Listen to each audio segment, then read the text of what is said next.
Is Russia using the war in the Middle East to spread disinformation about Ukraine?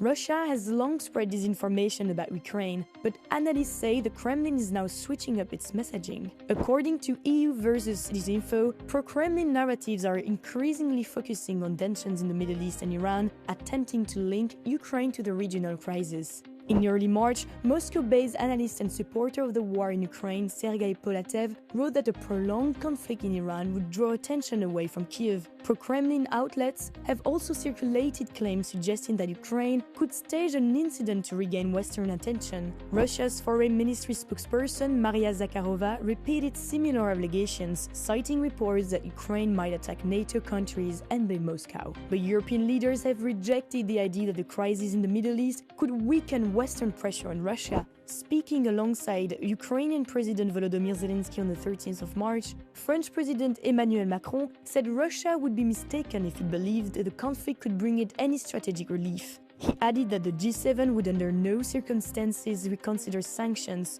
although the US has eased its ban on Russian oil, calling it a short-term measure to stabilize global markets. Macron's remarks came after Putin said in early March that Moscow was ready to work with the Europeans, but needed signals that they are ready and willing.